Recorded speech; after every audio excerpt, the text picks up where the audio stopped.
comienzo de lo que va a ser el sexto Congreso Dominicano de Filosofía.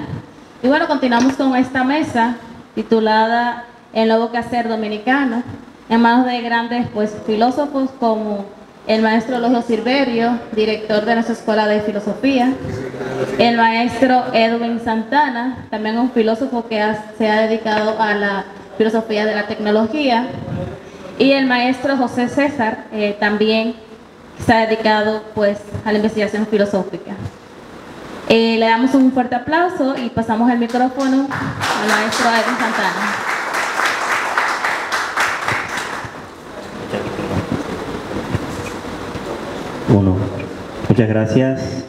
Muchas gracias a los presentes, a los que todavía persisten en esta actividad, ¿no?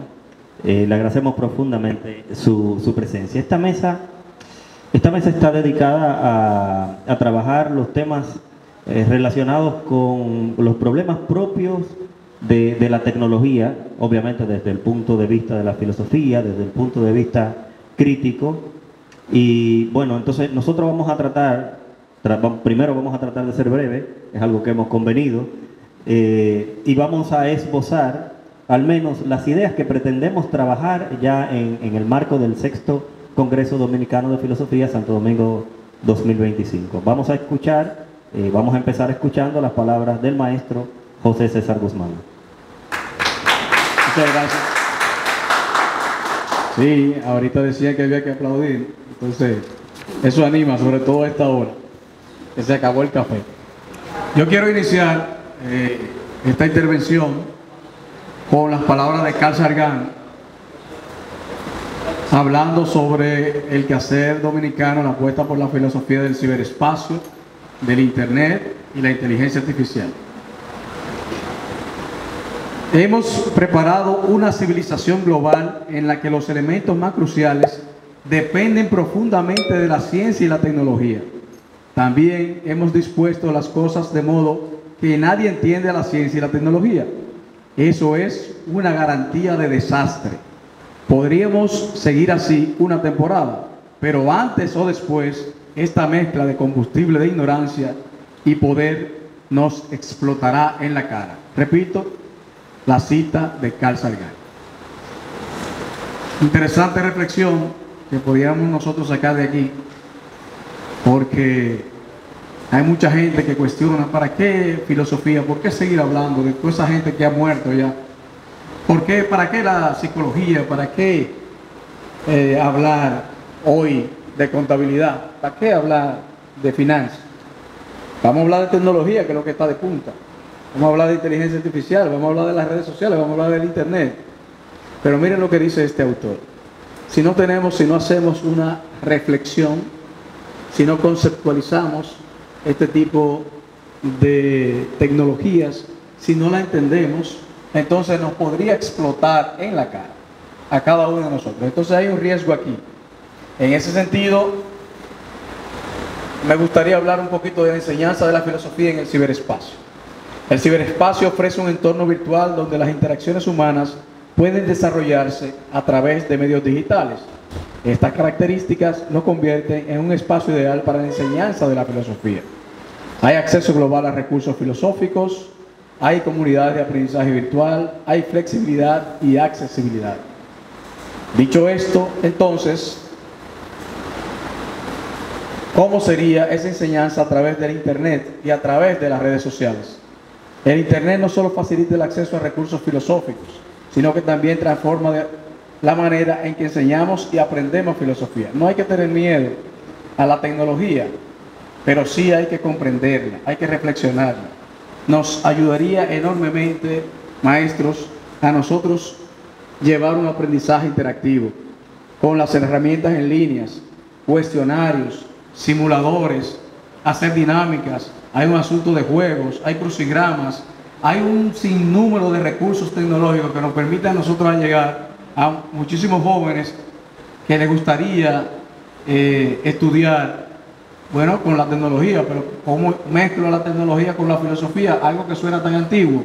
Pues el internet también nos permite hacerlo a través de plataformas como las que conocemos, tradicionales, Zoom, Teams, Google Meet, etcétera, que hemos aprovechado enormemente.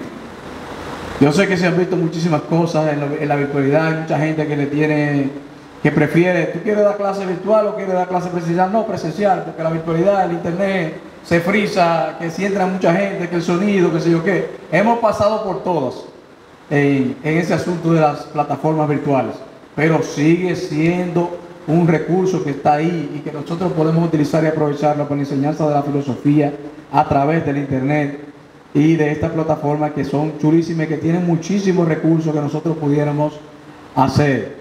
No solo es colocar una foto y hacer como que estamos escuchando y no estar ahí, sino aprovecharlo. Pero también hay muchos cursos en líneas, los llamados MOOCs, y les invito también a buscar. En filosofía se encuentran algunos y en otras áreas que a ustedes les podría interesar y se aprende muchísimo.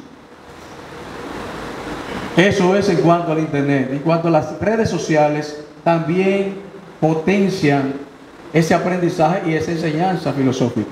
Las redes sociales que pudieran tener su punto negativo, pero se definen como esas redes que unen a personas con intereses comunes. Y aquel que tiene un interés en discutir un tema, pues lo puede discutir a través de una aplicación de redes sociales. ¿Cuántos de nosotros no hemos resuelto la vida, el trabajo, asuntos sentimentales, lo que sea, a través de WhatsApp? Pero ¿cuántos de nosotros tenemos que aplicar un proyecto, lo que sea, y no tenemos mucho conocimiento de eso y buscamos en YouTube un video y nos resuelven? Y podemos hacer uso de eso. En ese sentido, estamos diciendo que a través de las redes también nosotros nos podemos apoyar para nosotros enseñar la filosofía. Pero cuando se trata de inteligencia artificial, hay mucha gente que tiene miedo y se puede preguntar cómo podemos discutir sobre la IA sin saber exactamente qué es y en qué puede convertirse. Bueno, la inteligencia artificial es una ciencia la cual automatiza el aprendizaje de las máquinas a través de experiencias para, a partir de esto, tomar decisión. En la definición, entonces, he querido dar un poquito el truco. El problema es que mucha gente no sabe o no entiende lo que estamos diciendo aquí. Por ejemplo, que la IA se basa en estadística. La gente se imagina una entidad como si fuera una especie de robot o algo así. Un monstruo, un Frankenstein, lo hemos demonizado. Algo que nos amenaza. Y proyectamos nuestros miedos en ella. Pero no es el caso. Es un software, se basa en algoritmos, en datos y en análisis estadístico de esos datos. Y también en las personas que los recopilan. Y luego nosotros, por supuesto, que tenemos que estudiar las consecuencias de las cuestiones éticas de la tecnología. Y ahí un uso de la filosofía para reflexionar esa parte. Para evitar todo esto tenemos que especificar de qué estamos hablando. Por ejemplo, de la IA generativa. Podemos hablar de los problemas específicos como la desinformación, de los datos que utiliza, que es un problema que nos atañe, de la privacidad, de los derechos de autor, etc. Y luego hay que estudiar la IA en su contexto y en su contexto humano, porque una vez que lo hagamos no podemos responsabilizar la IA por lo que nosotros hemos hecho en ella, porque una vez que lo hagamos no podemos responsabilizarla. No es un monstruo, es una herramienta que nosotros los humanos utilizamos deliberadamente y sobre la que podemos tomar el control. Atención, nosotros que somos lo que indicamos, que es lo que queremos en una inteligencia artificial, por ejemplo como el ChatGPT, lo educamos, es como si fuera un niño. Y el prompt es lo válido aquí. Nosotros tenemos que hacer un prompt muy específico y indicarle lo que nosotros queremos. Entrar toda esa información y entonces ella nos va a dar lo que nosotros necesitamos. Pero no tú decirle, dime cómo se hace, muchacho, o dame un texto de tal cosa. No, especifícale qué es lo que realmente quiere. Yo quiero que tú me hagas un esquema estratégico para dar una clase de filosofía que contenga el criterio de Marx, de fulano, de fulano, de fulano, y él te va a tirar tu cuadro. Pero tú tienes que indicarle como persona a la IA y educarla en ese sentido. Entonces, eso por supuesto también tiene algunas consecuencias no deseadas. Ahora bien, Antes nosotros, maestro, para despertar la discusión y pasarle el micrófono a nuestro director con la pregunta, antes nosotros confiamos la vida eterna a la religión. ¿Adivinen qué? Ahora nosotros confiamos la vida eterna a la IA. Antes nosotros orábamos a Dios para que nos dé salud y nos permita vivir 100 años. Ahora nosotros estamos confiados en el transhumanismo y queremos y tenemos la expectativa de que a través de la IA nosotros vamos a vivir 150, 200, 300, 500 años. Eso también es una reflexión del quehacer dominicano, sobre todo en esta isla que hay tantas personas o somos muchos cristianos y entendemos que Dios nos ha dado la vida y que nos va a permitir tantos años y que eso está escrito en un librito. Entonces ese quehacer, esa reflexión de mi papá está enfermo y ahora apareció tal cosa, yo me voy a preocupar porque esa tecnología se puede aplicar.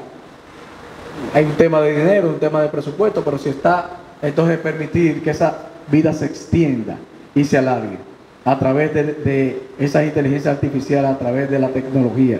Entonces, es un tema muy interesante, muy apasionante, cómo nosotros a través de el internet, a través de ese ciberespacio, a través de la inteligencia artificial podemos educar, pero sobre todo esa reflexión de cómo impacta eso en la vida cotidiana, cómo impacta eso a través de lo que hago, del quehacer filosófico que insuma, como decía Domingo en su libro, que la filosofía se trata del conocimiento, del saber. Mientras más conozco, decía Comte Sponville, entonces soy más feliz. Y en ese sentido, cómo yo descubro qué es lo que realmente estas tecnologías tienen para dar, y a través de eso entonces yo ser mucho más feliz en la vida. Y esa es la reflexión que pongo en la mesa. Adelante, maestro. Muchas gracias, maestro José César Guzmán. Aquí vamos a hacer como la fiesta, las orquestas, y vamos a cerrar con el artista invitado, ¿verdad? Al final. Vamos a hacer de abridores del profesor Eulogio. Yo voy a continuar comentando un poco, ¿no?, hacia dónde va dirigido al menos la intención de lo que pretendo trabajar para presentarlo ya de manera formal en el 6º Congreso Dominicano de Filosofía en el 2025. Y bueno, a propósito del lema, ¿no?, pensar en español, una apuesta por la identidad dominicana, que decía ahorita el profesor Eulogio, no tenemos una camisa de fuerza, no tenemos que trabajar el tema de la identidad dominicana sí o sí, cada uno. Bueno, yo no trabajaré el tema directamente de la identidad dominicana, pero sí voy a trabajar con un concepto que ha sido muy trabajado en español y desde República Dominicana. Yo voy a hablar del concepto de cibermundo, que es un concepto que ha trabajado el profesor Andrés Merejo, que estará con nosotros también en el Congreso. Tiene más de 25 años trabajando sobre esa construcción conceptual de una realidad paralela que ha sobrevenido, que ha resultado de las conexiones propias de avances tecnológicos actuales. Sin embargo, en mi investigación sobre el concepto, cuando iniciaba la tesis doctoral, yo me encontré con un concepto extremadamente vago. Un concepto vago es un concepto que no tiene definido en la comunidad académica que lo trabaja el referente hacia el cual señala cada vez que se menciona. La vaguedad era tal que yo veía el concepto, la palabra ciberespacio igual que cibermundo, y como sinónimo de internet, como sinónimo de redes sociales. Entonces al final uno leía, pero tú no sabes de qué está hablando el autor que está hablando cuando no hay una delimitación conceptual.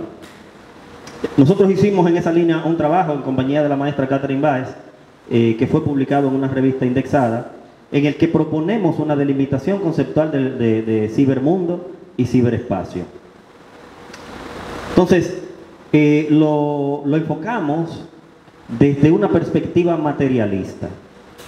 Problemático también, ¿no? Porque el propio material, la filosofía de por sí es altamente diversa. Entonces, cuando tomamos una perspectiva, vamos a hablar desde la perspectiva materialista, uno cree que ya se liberó de los problemas de la multiplicidad de interpretaciones, pero tampoco es cierto. Porque en esta mesa hay dos materialistas que son materialistas muy distintos. ¿Verdad, Eulogio? Entonces, en el caso del materialismo, desde el cual nosotros lo vimos, ¿no? Lo trabajamos, es el materialismo científico, materialismo sistémico también se le llama, y materialismo emergentista. Es el mismo caso, a diferencia del materialismo filosófico, que es el que, pues, más o menos, la perspectiva que ha estado trabajando también el profesor Eulogio Silverio en los últimos años.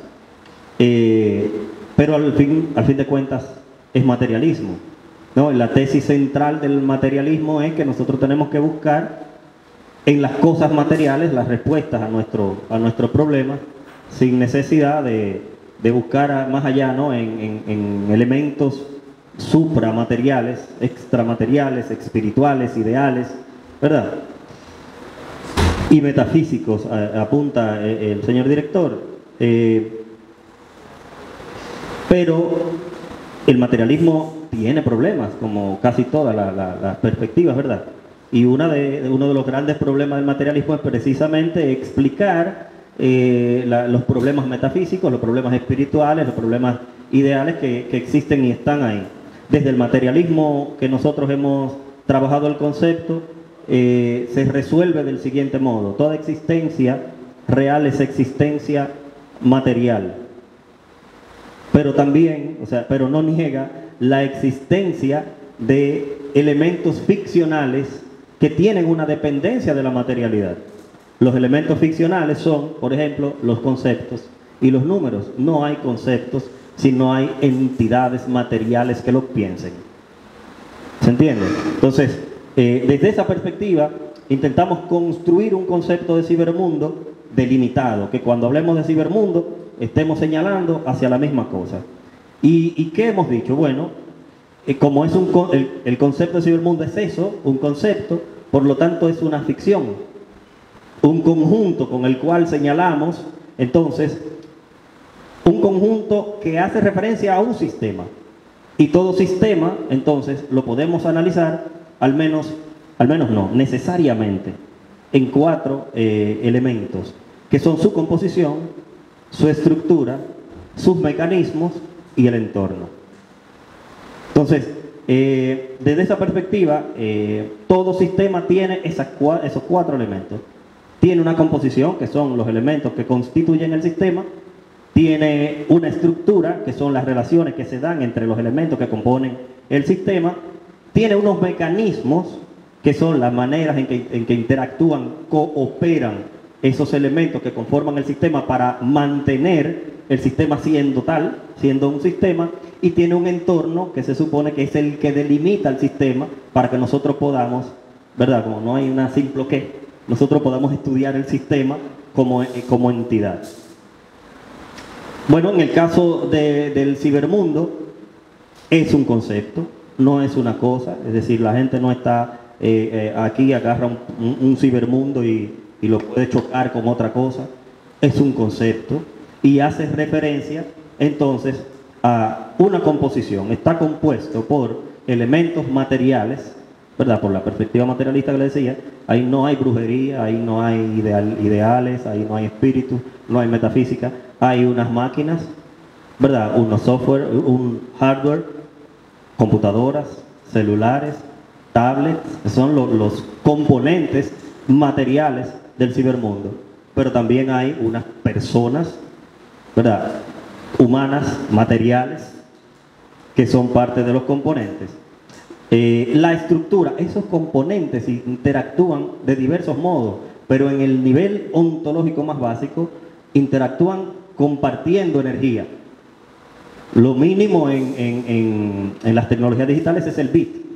El bit es un pulso de energía, ¿no? Eléctrica.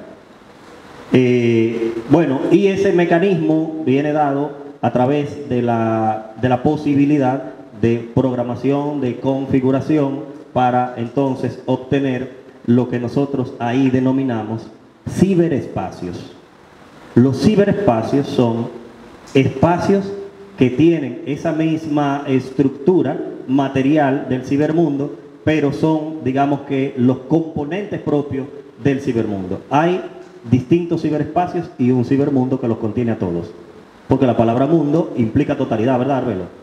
Entonces, el cibermundo contiene, desde esta propuesta, todos los ciberespacios. ¿Qué es un ciberespacio?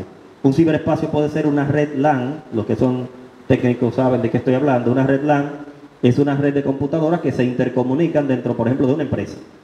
En una empresa podríamos estar comunicándonos todos a través de computadoras que no están conectadas al internet, pero sí entre ellas. Entonces, esa intranet, como es el nombre técnico, esa intranet es un ciberespacio que no está conectado al internet necesariamente, pero no deja de ser ciberespacio por el hecho de pertenecer a la categoría cibermundo. Por ahí va la propuesta, ¿no? Pero el cibermundo, como tal, decía ahorita, dentro de los componentes, tiene unos actores. Esos actores son lo que se han denominado cibersujetos. Los sujetos, las personas, los que piensan, los que construyen, los que han construido el concepto, los que empujan, crean las relaciones que se dan a lo interno. Y por ahí también nos queda un poquito la problemática a un poco tratar de dilucidar de la posibilidad de llamar cibersujeto a una inteligencia artificial. La inteligencia artificial interactúa también en los ciberespacios. O sea, nosotros chateamos con un bot. Yo recargo el paso rápido por WhatsApp y no es nadie que me está atendiendo. Y saludo, sí, ¿qué tú deseas hacer? Elige una opción. Yo estoy chateando con un software. Entonces, ahí nos queda, ¿verdad?, la situación de ver si esa posibilidad de interacción nos permite a nosotros entonces asignarle una agencia al nivel de sujeto, si lo podemos llamar sujeto. Por eso lo vamos, de aquí al Congreso yo traeré una respuesta.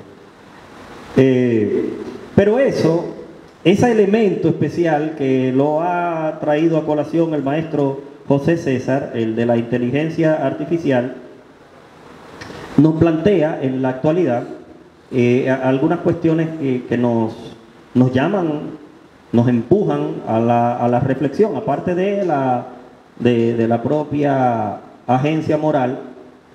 A mí en lo personal me ha llamado mucho la atención la actitud frente a los avances tecnológicos. Entonces, si estamos hablando de actitud desde la filosofía, estamos hablando de ética.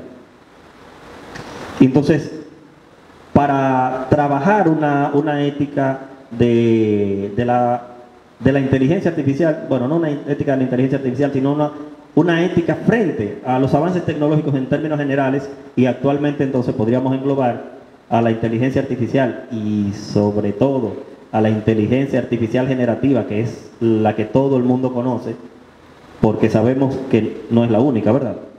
O sea, nosotros lidiamos con inteligencia artificial por muchísimos otros medios y desde antes de aparecer ChatGPT y Bard y Gemini y Lucía y Claude y todas las demás.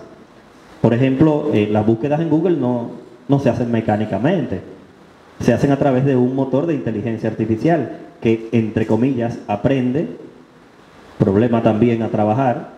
Ya en la Barca de Teseo publicamos un artículo que se llama Filosofía y Ética de la Inteligencia Artificial, Debates Actuales, y ahí aparece siempre, entre comillas, el que las máquinas aprenden o que las máquinas conocen, ¿verdad? Porque desde el campo técnico se dice aprendizaje automático, máquinas que aprenden.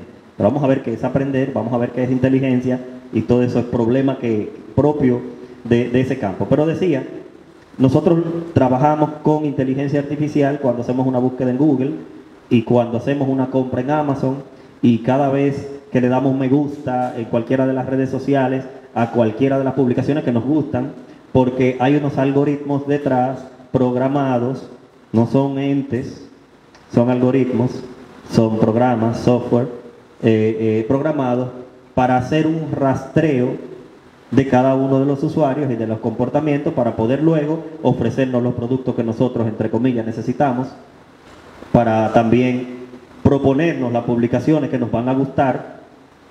Y todo eso, yo lo he venido trabajando. Yo recuerdo que fuimos al círculo de lectura, al círculo de filosofía y cultura Andrés Avelino, que dirige Máximo Hernández, al Centro Cultural Más Reserva, antes de ChatGPT.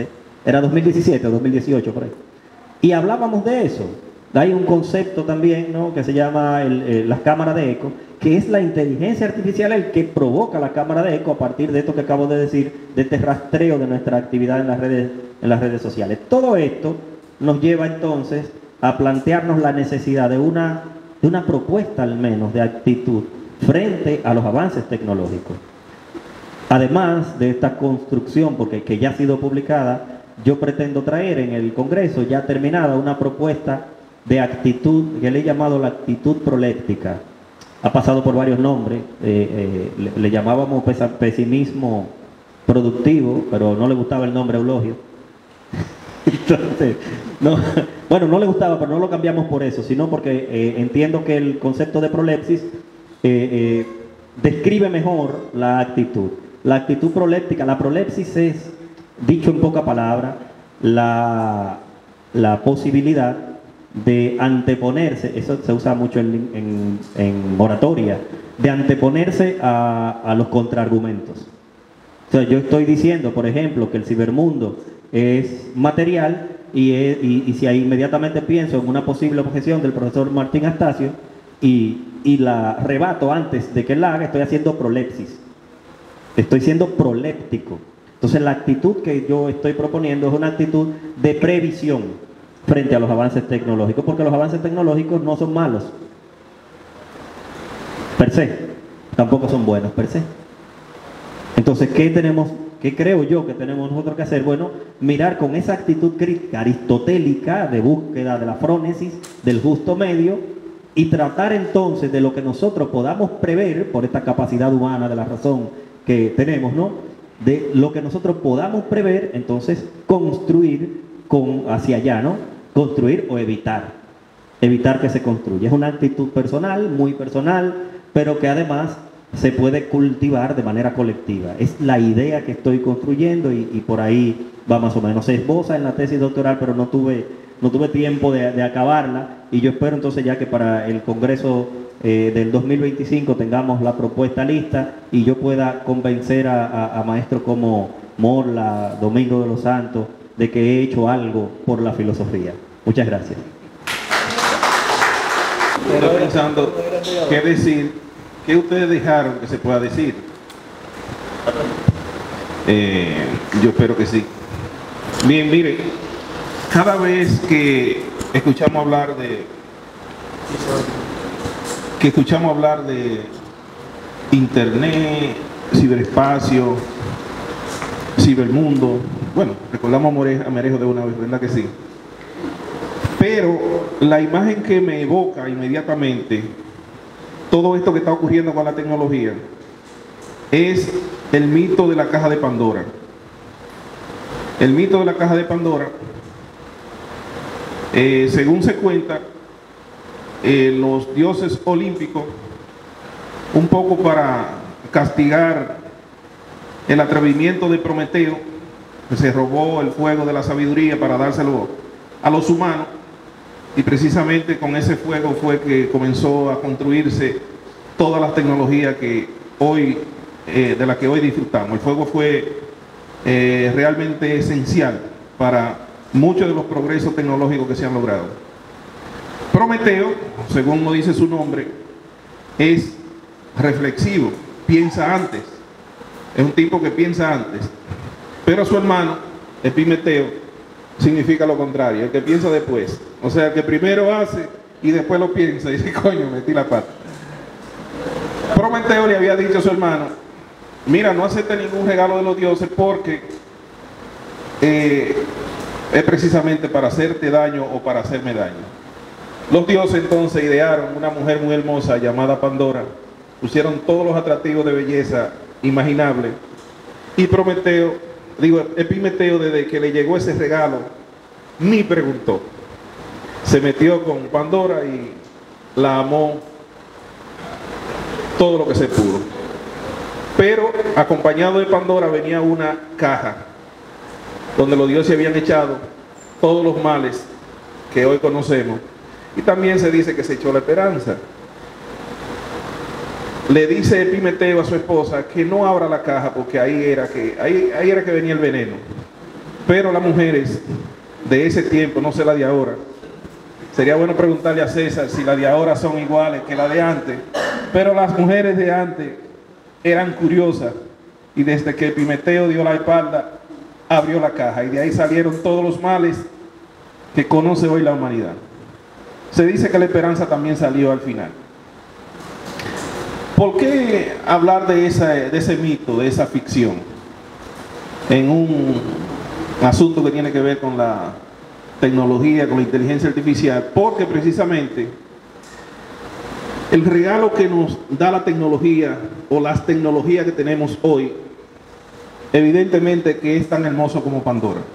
Nadie puede resistirse a todo lo que la tecnología real y efectivamente nos ofrece. Los que han tenido que ir a hacerse un examen general, que generalmente se tienen que hacer la gente de cierta edad. Yo mismo que pasé por ese proceso ahora en el verano, estoy sorprendido de la cantidad de tecnología que existen hoy en el área de medicina que realmente previenen y ayudan a que uno pueda seguir viviendo unos cuantos años más una vida buena, una vida deseable. Eso es producto de la tecnología. Ahora, hablar de ficción, lo mencionó Edwin, la ficción. La ficción es un elemento importante porque dice Yuval Harari, un autor que estuvo muy de moda hace poco, pero que dice cosas interesantes, como que la ficción o la capacidad de crear mitos y de creerlo es lo que le ha permitido a la humanidad la cooperación en grandes números, aunque se podría decir lo contrario, como dice, haciendo proléxis, sí, pero las abejas son muchísimas y colaboran en grandes grupos, pero no en base a un proyecto, en base a una idea, en base a una ficción. Ficciones, o sea, esa capacidad de crear y creer mitos es lo que nos ha permitido crear ficciones tan efectivas y tan grandes como la de las grandes religiones, las diferentes morales, el dinero, las distintas sociedades, las distintas culturas que conocemos, las naciones étnicas, las naciones políticas, históricas, culturales, y dentro de la nación política entonces una ficción mayor, que es la que nos envuelve hoy a todos, que es la ficción del Estado nacional sobre todo, que conocemos hoy, y dentro de esa ficción del Estado, entonces están las instituciones como la universidad, el Ministerio de Salud, el Ministerio de Fuerzas Armadas, todos esos ministerios están ahí y reciben su legitimidad precisamente por la ficción del Estado. El dinero funciona mientras el Estado le da un respaldo. Bueno, podríamos hablar que se están creando nuevas ficciones con el dinero, con la cuestión ese del Bitcoin. Lo que estoy diciendo es que dentro de las grandes ficciones y esa capacidad de colaboración que nos ha permitido, ha traído también el desarrollo científico y tecnológico, porque lo que estamos haciendo hoy, este pre-congreso, lo que pretende es hacer una revisión de ese primer congreso que hizo Morley, Albelo y Novas y todos los profesores que fueron nuestros profesores en el 99. No se progresa comenzando desde cero. Estamos montados encima de toda una tradición. O sea que el desarrollo científico y tecnológico que tenemos hoy es fruto en gran medida, aunque diría Leonardo por ahí que también hay ruptura, se da también la ruptura, pero se da también la acumulación. Nos vivimos hoy una época con tecnologías tan potentes que el uso irresponsable de ella podría cambiar el curso de nuestra historia como especie. El papel de las humanidades es orientar la mejor respuesta posible a las grandes interrogantes que tenemos y hemos tenido frente a nuestros ojos, que tenemos hoy frente a nuestros ojos. Cada época de grandes revoluciones generan incertidumbre, eso es verdad. Sin embargo, pienso yo que la época actual es quizá la que más razones tenemos para preocuparnos. ¿Por qué? Bueno, por lo que voy a decir. Hoy contamos con tecnología tan disruptiva que no existe el punto de comparación en el pasado. Si no administramos racionalmente la tecnología que tenemos hoy, podríamos estar cavando o asistiendo nosotros mismos a lo que, por donde comenzaba José César, al sepelio de la humanidad histórica que hemos conocido y la realmente existente. O sea, la que hemos conocido anteriormente y la que realmente existe ahora. A modo de ejemplo, mencionaré lo que podría pasar en unos pocos años con el desarrollo a su máxima capacidad o a su máximo potencial de tecnología como la ingeniería genética, la inteligencia artificial, la biotecnología, la nanotecnología, la interfase entre el cerebro y el ordenador, que ustedes saben que eso ya se está trabajando. El Neuralink es para allá que va. O sea, lo que al Albelo le ha tomado tanto trabajo y tanto tiempo, esos libros que tiene en la cabeza, y Morla, que ahora está haciendo una revisión completa de la historia de la filosofía, lo que a ellos le ha tomado todo ese tiempo, posiblemente dentro de unos 20 o 30 años lo vamos a tener simplemente a golpe de un clic. Cuando hagamos esa interfase entre el ordenador y el cerebro y se pueda transferir información de esa manera. Pero también viene por ahí la fusión entre la biología y la tecnología, lo llamado el cyborg. O sea, se está trabajando para eso, y Morlita sabe, cuando hablamos de poshumanismo y de transhumanismo, de qué estamos hablando precisamente. Pero también está el Internet de la cosa, el Internet 5G, la Big Data o la nueva religión que se propone hoy, que es el dataísmo. O sea, el dataísmo busca de alguna manera reducirlo todo, no por reducirlo, sino comprenderlo todo a través del dato. Ese movimiento de esta mano produce datos. Algo está pasando en mi cerebro y en mi biología que hace posible que esa mano se esté moviendo ahora. Si se pudiera comprender qué es lo que está pasando dentro de mí, pues entonces se podría de alguna manera controlar el cuerpo humano. Son cosas que uno la dice y muchas veces no se creen, pero sí se está trabajando, porque se está hablando de que si se puede manipular hormonalmente a un ser humano, a Osvaldo, que medio cobarde, lo podríamos hacer un soldado valiente y eficiente. Simplemente si tenemos los datos correctos para hacer esa manipulación. Entonces, yo decía que cuando todo eso ocurra, cuando ocurra que se desarrolle esta tecnología en su máximo potencial, por ejemplo, el Internet 5G, de lo que estamos hablando hoy del Internet 5G, es un Internet que se supone que tiene una capacidad de transmitir datos que pierde muy poco tiempo en dar respuesta. Y eso entonces permitiría que se desarrolle otra tecnología que yo mencioné, que es el Internet de la cosa. El Internet de la cosa es que ahora fíjense cuánto aparato hay que hacer para hacer una conexión para transmisión de Internet. Hay que buscar el teléfono para que conecte con esto. Cuando el Internet de la cosa llegue, quiere decir que hasta esta camisa podría estar conectada ya a Internet, transmitiendo datos hacia otros equipos que también sean inteligentes. De lo que se está hablando es de que la industria, cuando se desarrolla el Internet 5G y el Internet de la cosa en su máxima capacidad, podría ocurrir que la llamada revolución industrial 4.0 o la industria 4.0, ¿qué es lo que va a procurar con toda esa tecnología? Integrar toda la tecnología disponible para hacer una industria más flexible y más rentable. ¿Qué ocurriría entonces con el Internet 5G unido al Internet de la cosa? Bueno, que las máquinas, cada una de las máquinas o cada una de las piezas podría informar a un centro de datos cuándo está de cambiar. Entonces imagínense el impacto que va a tener en la cantidad de técnicos que ya no serán necesarios cuando simplemente usted pueda cambiar la pieza, o uno solo, porque aquí necesitamos muchísimos técnicos para conectar estos equipos donde quiera hay uno. Cuando cada equipo diga el problema que tiene, todos esos técnicos se van. Con uno solo, no hay que mandarlo el sábado, ese está funcionando bien. Ese está funcionando bien, no hay que mandarlo el sábado. Y él viene cuando tenga que venir a cambiar la pieza que está defectuosa. Pero también estamos hablando en esta época de la computación cuántica.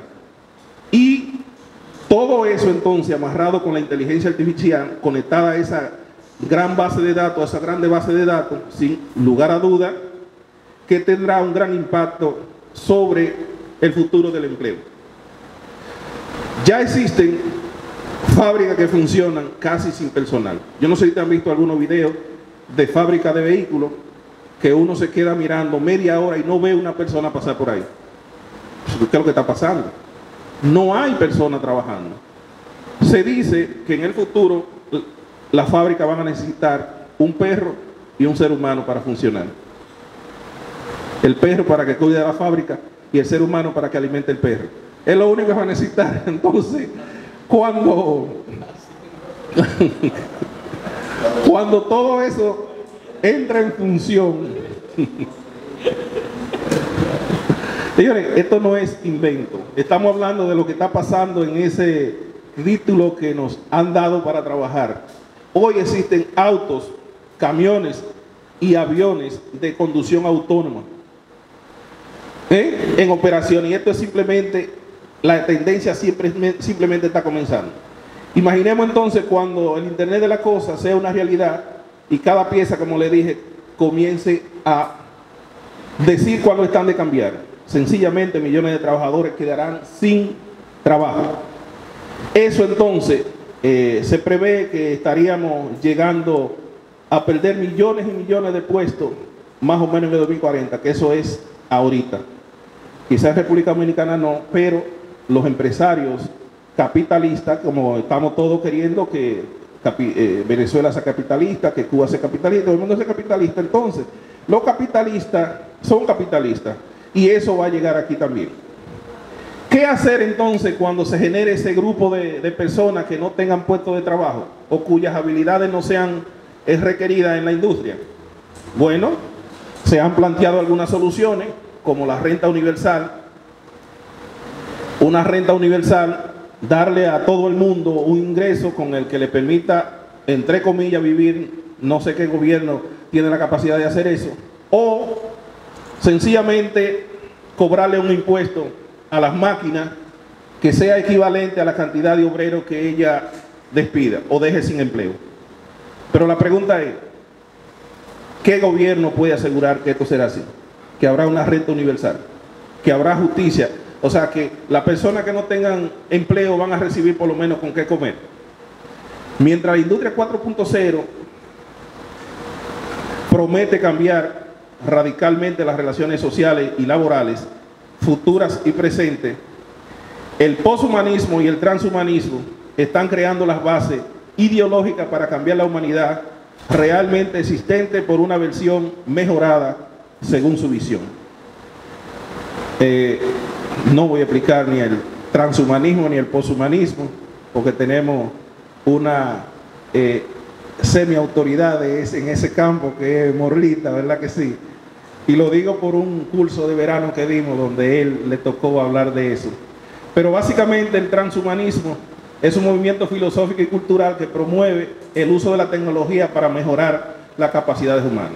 Su meta es superar las limitaciones biológicas que los seres humanos tenemos y fomentar una mejora de capacidades físicas, cognitivas y emocionales mediante el uso de la tecnología y la inteligencia artificial. Por otro lado, el poshumanismo se enfoca, es un enfoque filosófico que cuestiona las categorías tradicionales de seres humanos. Aquí hay que hacer una parte, porque hay películas que uno en su momento vio que no entendió de qué estaban hablando. Hay una que se llama IA, no sé si la recuerdan algunos, eso es como de 98 por ahí, IA, donde es una sociedad donde se logra que las máquinas tengan conciencia. la máquina tenga conciencia, y se estaba debatiendo el peligro que significaría llevar una máquina que tenga conciencia a la casa. Y un solo individuo, que creo que era psiquiatra, dijo: sí, pero hay otra pregunta. La pregunta aquí interesante es: ¿qué responsabilidad tenemos nosotros con la máquina? ¿Responsabilidad ética tenemos con la máquina? Porque si tiene conciencia, entonces estamos hablando de que a esa máquina habría que darle un trato de humano, porque hay que reconocerle derecho, porque una de las cualidades esenciales del ser humano, ¿cuáles son? Que nos hacen humanos. No es el tener conciencia de nosotros mismos y del mundo. Bueno, hay otra película que aborda el caso de la inteligencia artificial, que es El hombre bicentenario, donde por un accidente un robot comenzó a tener conciencia y se hizo consciente y quiso liberarse de su amo, hasta que logró que el Estado le reconociera la libertad.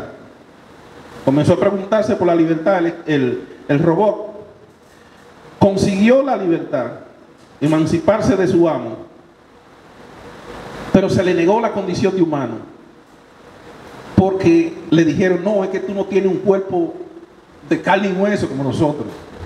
Y después que la tecnología avanzó, que consiguió el cuerpo de carne y hueso, se le negó la condición de humano, porque le dijeron: no, es que tú tú tienes 200 años, tú no mueres. Entonces los humanos morimos a los 75, 80 años, así que tú no eres humano por eso. Y entonces el robot que aspiraba a ser humano, fue a donde unos tecnólogos para que le pusieran un dispositivo para que él pudiera morir, y murió a los 200 años.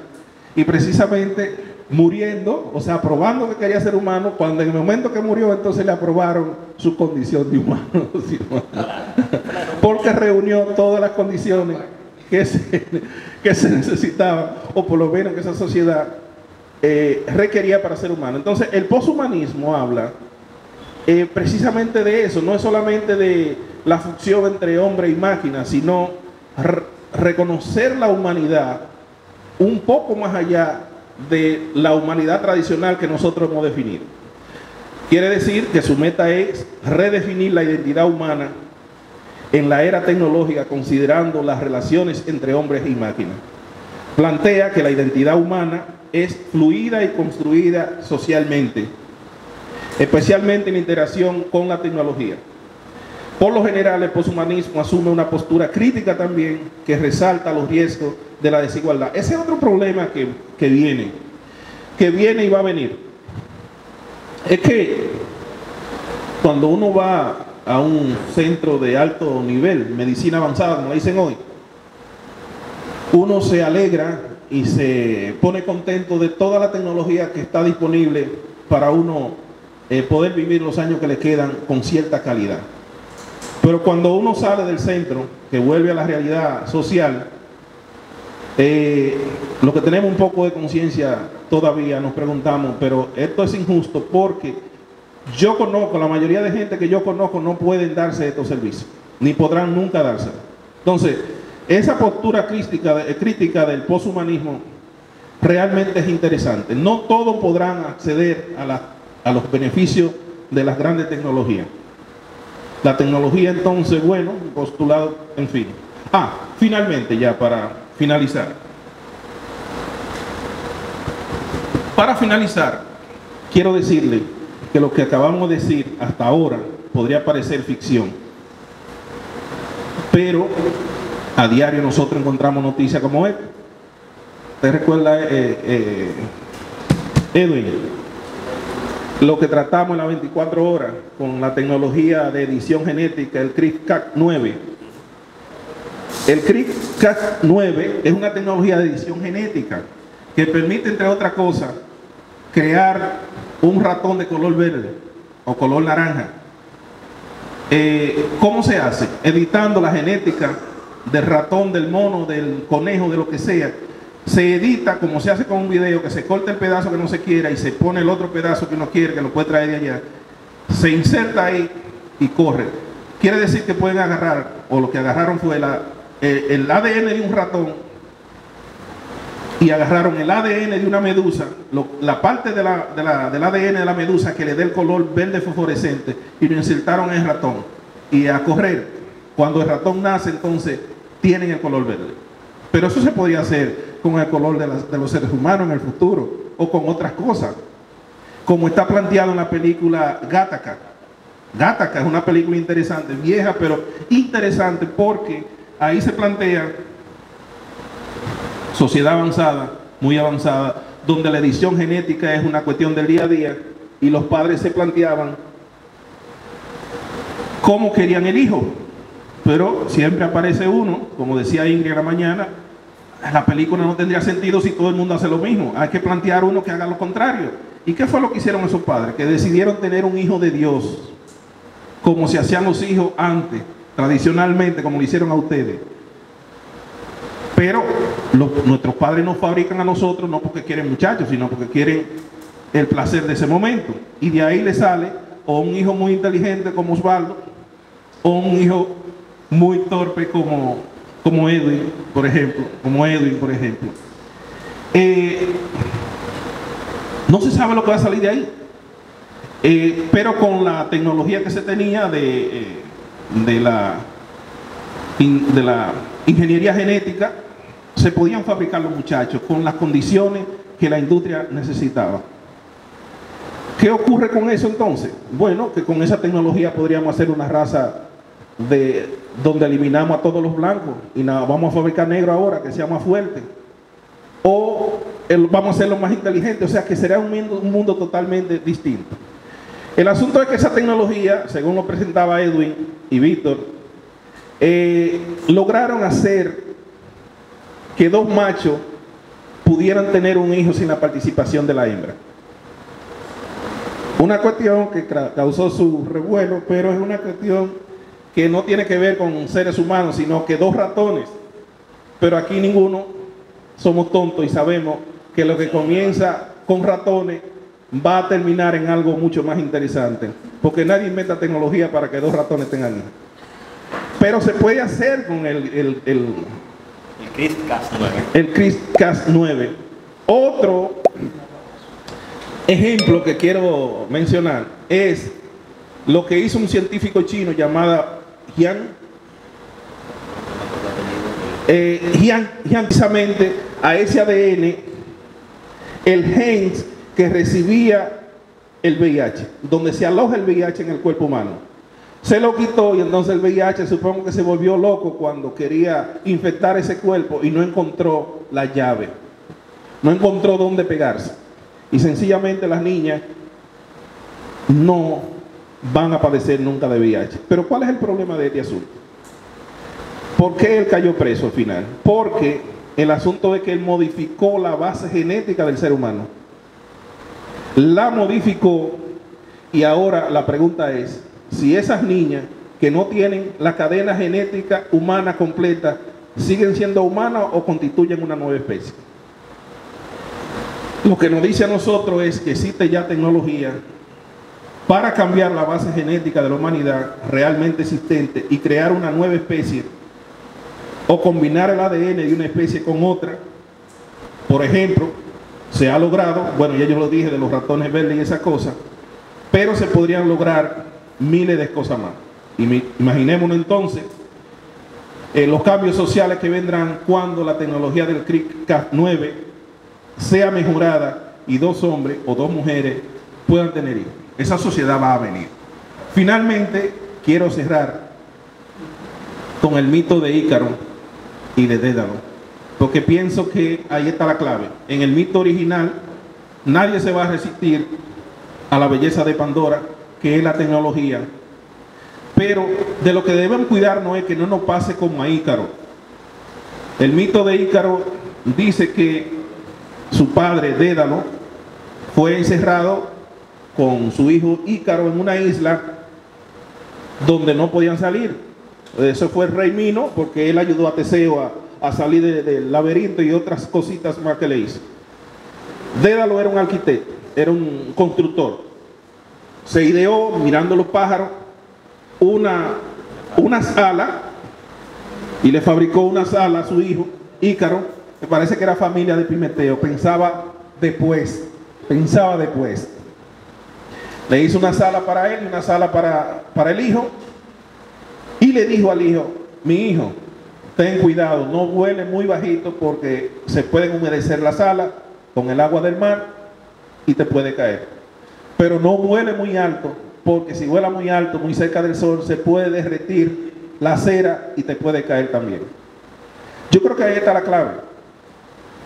Con la tecnología, lo que a nosotros nos corresponde ahora es ni volar muy bajito, ni volar muy alto, porque de lo contrario nos puede pasar como a Ícaro, que cuando se vio volando, se inspiró en ese aire de libertad que nos da la tecnología, y mucha tecnología, y un GPT que me hace el trabajo.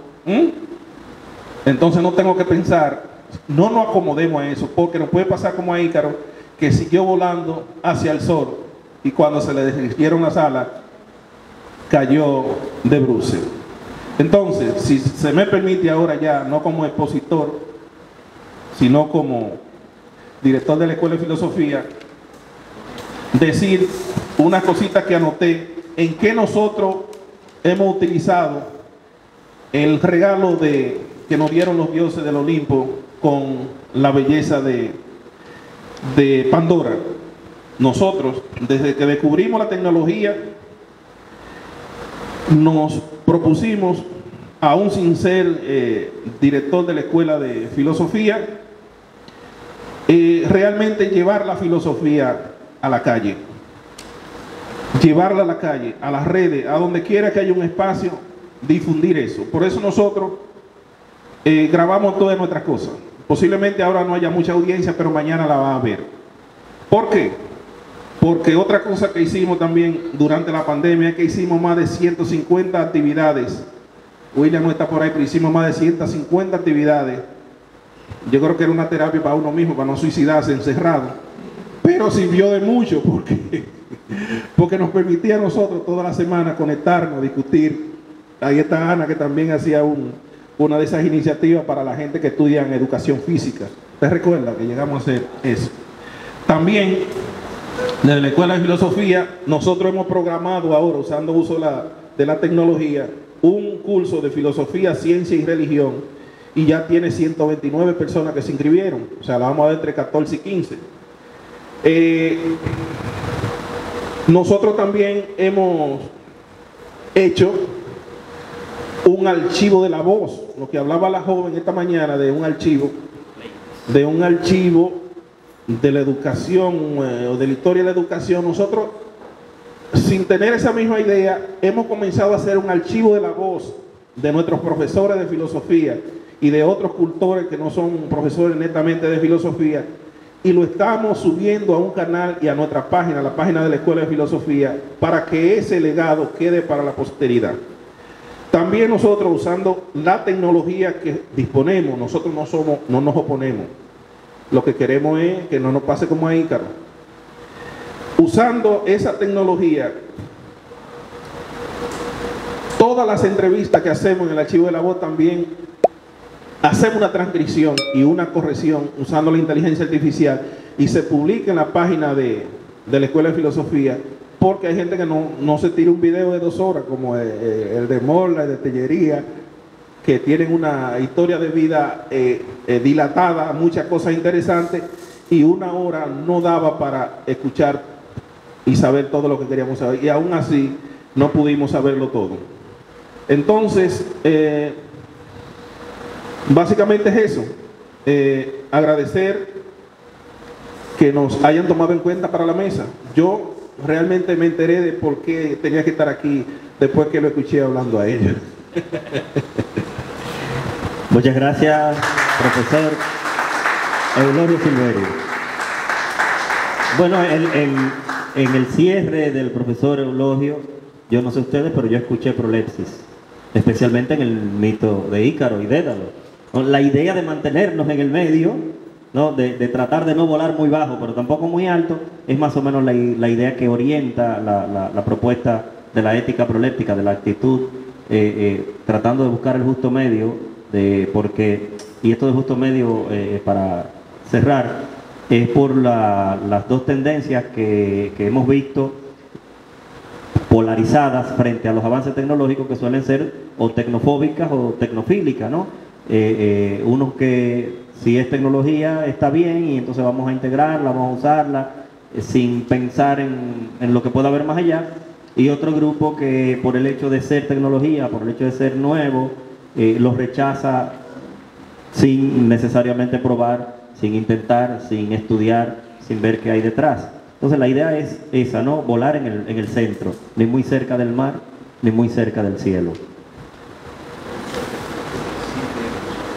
Bueno, entonces nos queda agradecerles a ustedes el favor de su presencia y le pasamos los micrófonos a la maestra Catherine Báez, que va a hacer ya, ¿verdad?, el cierre de este asunto.